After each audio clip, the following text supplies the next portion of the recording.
Hello, friends. We are on board a flight, Caribbean Airlines plane, heading towards Miami International Airport in Florida, USA. You can see from the map on the bottom left corner where that's located. I know some of you will know where that is, but this is an international channel and people come from all over the world. And so I'd like to point out where I am and where I'm talking about. Passing over some islands just before we reach land in Florida, and I love the sea color. Notice how it goes from a navy blue to an aqua color and to browns and different colors of blue. Make sure to subscribe if you haven't been a subscriber to JB's Man Cave. It's free. All you have to do is hit the subscribe button. That really helps me out. Make sure to like and let your friends know about JB's Man Cave. So as the plane kind of dips, you can see Florida up ahead. That would be on your right. Now I'm looking through a window. I have a window seat, and the window allows me to pick up all that you see here in 5.3K. YouTube downsizes that to 4K. Nevertheless, it's nice, sharp resolution. You can see all the tiny boats making their waves in a trail down below. That's the sea. And soon we'll hit land. Now, I don't know if you've ever been in a plane, but you hear this constant sound like a hum or like air passing through something, and that's the air all around you. The plane is traveling at very high speeds, encounters turbulence and other kinds of weather and wind. So as it does so, you pick up all these songs and you feel the vibration of it too, which is called turbulence. And in so doing, you are kind of captivated because there's nothing under you. It's not like you're in a car or a truck or riding a bike and you feel the bumps on the road. Instead, you feel the bumps of the air. And you can see Florida below, coming into Miami. You can see all the houses and everything that makes up part of this entry into the USA.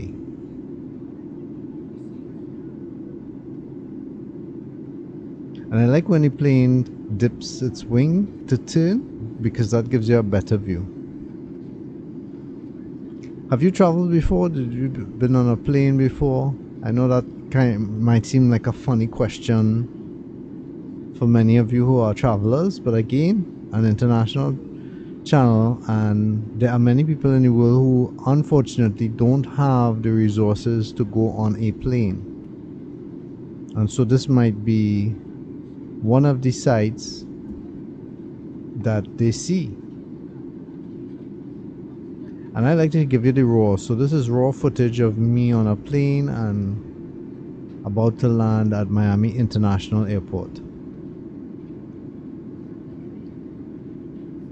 Usually when a plane is traveling through the air from one destination A to B, especially in the Caribbean, it goes up to as much as 40,000 feet. A lot of that height has to do with getting away from turbulence. But as they start to descend, you feel the turbulence even more. And you can see that the clouds are below us. And the lower we get, the more you'll see us going through the clouds. And eventually you'll see us in the clouds. From this view, everything looks different, looks peaceful, looks like, what could be wrong down there? But as we all know, as you go closer to reality, at ground level, it's a whole new world down there than what you see up here.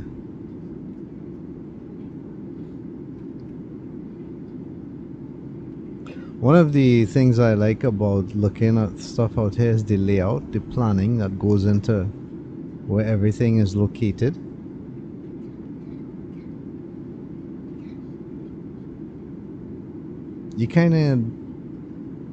you don't get a gist of how things are planned at ground level. I mean, you can see it, but from above here is like looking at a map.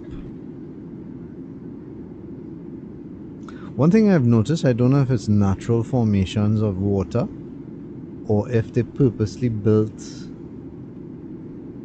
you know, dikes and river paths and so to form these water formations, but there are a lot of lakes and ponds within Florida. Now I know Florida is largely a swamp land and they're trying to reduce that to they can build more real estate and farmland, but there's quite a few lakes, and some of them, by the shape of it, looks like it was formed by man. In other words, it wasn't made naturally. You can see where we passed through the clouds there and still passing through it. That's the mist. Soon that will clear up as we go below the clouds. We're getting very close to landing, and as we do, you could see that passing through the clouds also causes some mist, drizzle on the window. But as we're going very fast, that clears up very quickly.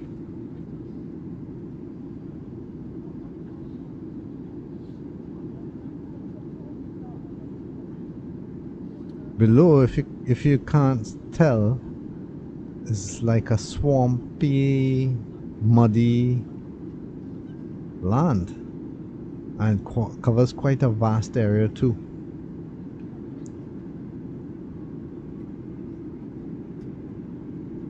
So we're about just as level as the clouds right now, and the pilot is turning the plane so that we can descend.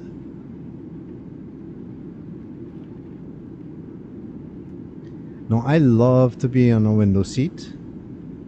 I am capable of sitting down a long time without having to get up. I know a lot of people like to choose the center area to walk around because that center area allows them access to the restroom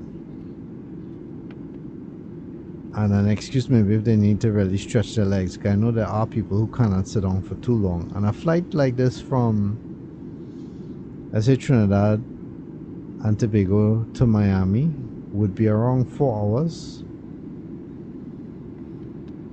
and that's a long time for somebody to sit down in a cramped space, unless you have business class or first class. Have you ever traveled first class? I haven't. I have been on business. In business class, I know what that's like. The seats are just a bit bigger. You get drinks more often, food more often, and maybe 1 or 2 features, but I have never been on first class. So if you've been a first class traveler, you could always tell me, is it really worth it? That, you know, an enormous amount of money, is it that you really, for that 4 hours or 2 hour journey or whatever, really need to have double ticket value because of the meals or the drinks? I mean, wouldn't it be better to just take something on with you, or is it important to have that room? You don't want to be too close to, you know, seated to people. Tell me in the comments area, I'd like to know. In this particular trip, the pilot was particularly entertaining. Made a lot of jokes, cheesy jokes, for which I complimented him after. But which is unusual. Most of the pilots that I hear on planes tend to be kind of cut and dry, just reporting what's the conditions and what the area is like and that type of thing. But this pilot was pointing out all the islands, telling us to look out the window and we would see X or Y, and I actually appreciated that, because I sometimes will look out the window and wonder what is that, and would wish that somebody could say, you know, we are now passing over X place or Y place. So I wish that was a standard for pilots to do that.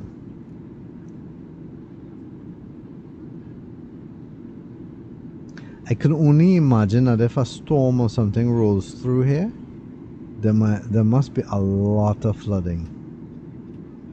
Because it's already like that, wet and swampy.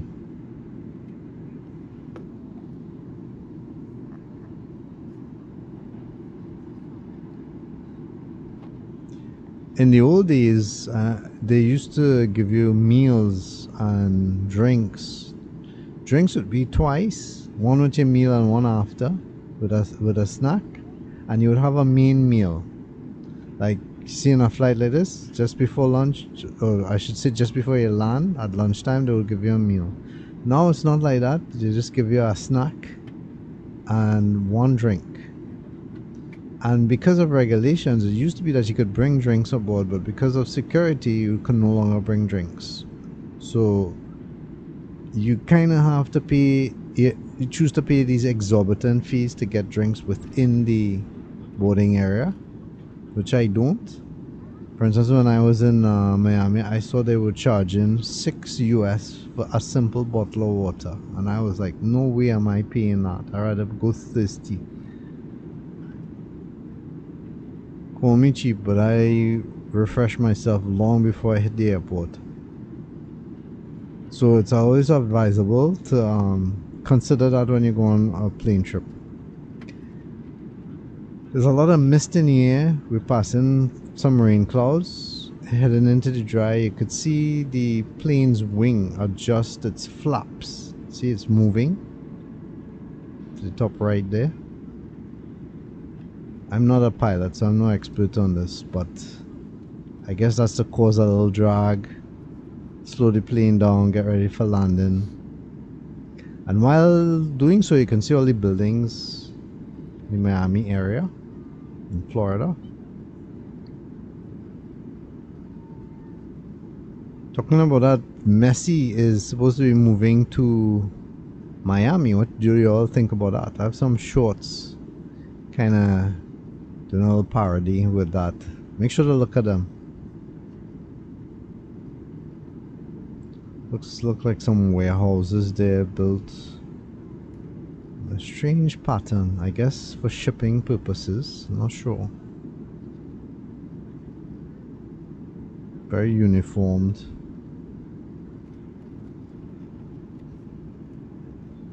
I have other videos where you'll see more of Miami, where the tall buildings are. In this particular video, you won't see it because of the angle and the place of my seat.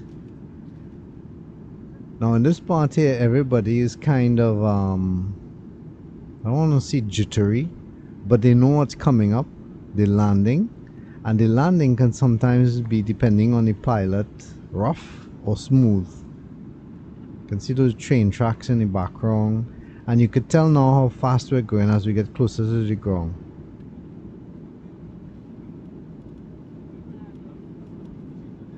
Bam, we landed. You can see whatever flaps will go up there.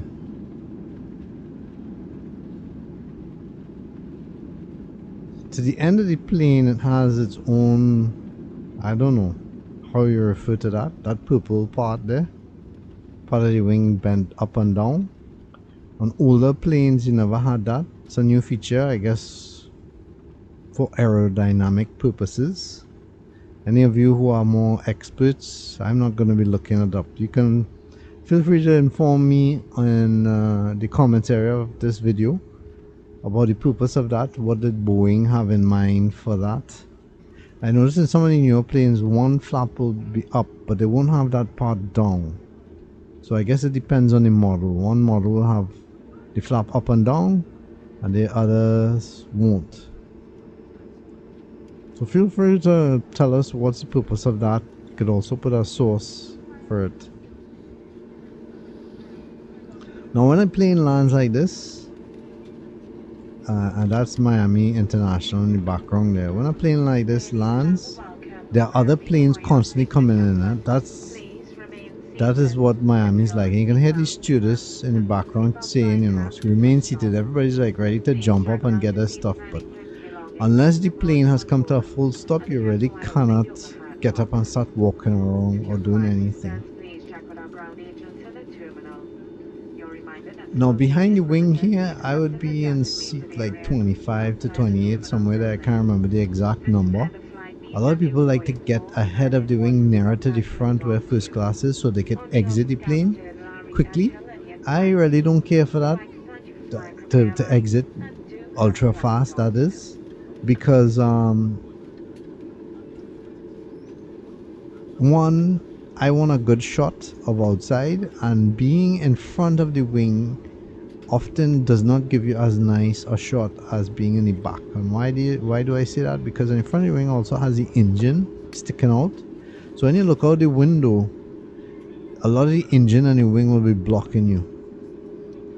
But back here, even though yeah, you could still see the wing, I could see the wing and below and in front of the wing. And the wing for me gives a better view of or perspective of how things are in relation to where the camera is and everything else.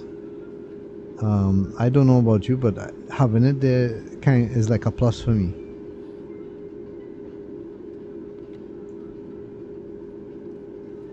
Safety wise, a lot of people tell you also the back of the plane is also safer. Again, you can always chime in with your opinion.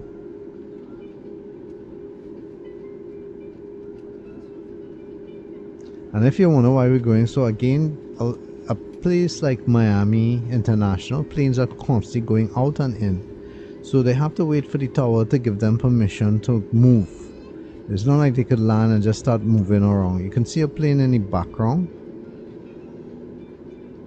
either getting ready to take off or to go to one of the bridges.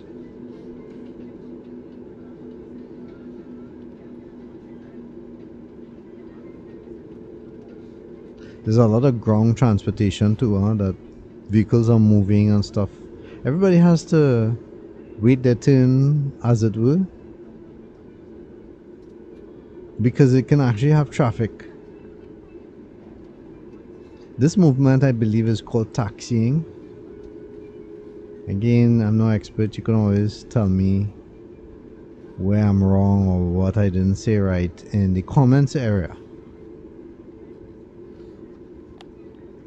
But I'm showing you all of this because you can also get a gist of other planes that are around and what it's like to move around in a plane, for those of you who have never been on a plane. Now, I know from this view Miami International will look like ridiculously big. I mean, it is a big airport, but the central part of it, you know, where the shops are and whatnot, it isn't really that big. I mean, when you have to go to your location to board a plane here, I mean, in relation to other areas of the airport, it can seem that way. But nobody, you know, once you go to your area to board your plane, that's it. It's not like you're walking around the entire airport. So the main part of the airport, where you buy your food, your drinks, you know, you go to through the security and stuff initially. That part there is not humongous, and in some ways is not that spectacular for me. I did do another video which I'll release some point in time of a nice garden area that the airport has, that has a lot of birds and flags and whatnot. That's another video. You can see as the plane moves, you get to see other planes in relation to this plane, like that big Emirates plane. You can see where the wing does not have that, you know, bend going up and down like this one does, and it's much bigger.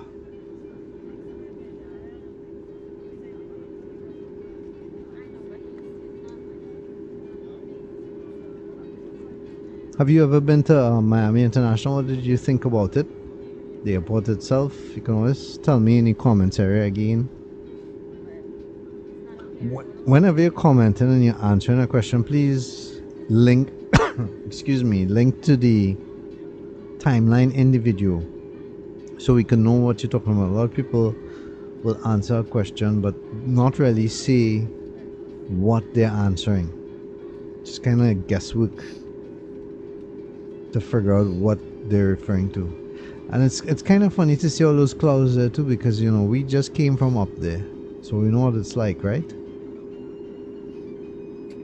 And I always show the raw, so you might think, oh wow, this is, you're taking really long to get off the plane from since when you land. And yes, it can feel like that in an airport like this. In an airport that's not so busy, as you land, within 1 or 2 minutes, the plane would already be getting ready to connect to the bridge so that you can get off. But in an airport like Miami, you really have to be patient because you need to wait for the plane to stop. And right now the plane is just stopping for other planes that are moving, like this one coming up here, an Air Canada plane.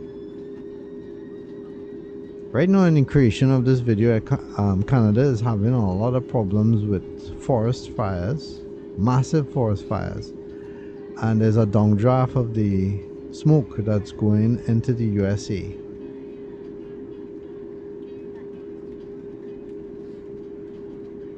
So I can only imagine that planes heading there will have to somehow avoid or divert. Did you see how that truck was waiting for the plane to pass, and now that it passed, the truck can move ahead? So that's kind of like the traffic, ground traffic. Planes, trucks, cars, everything are moving around. Everybody has to be really careful.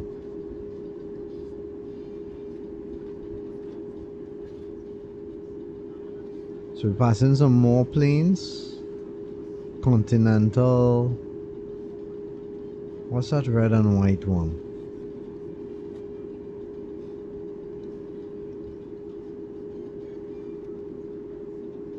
Bianca.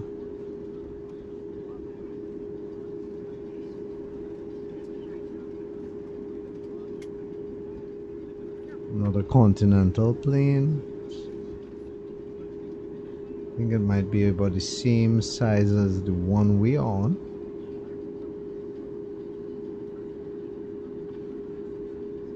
It looks like that's the area where we're going to be getting off.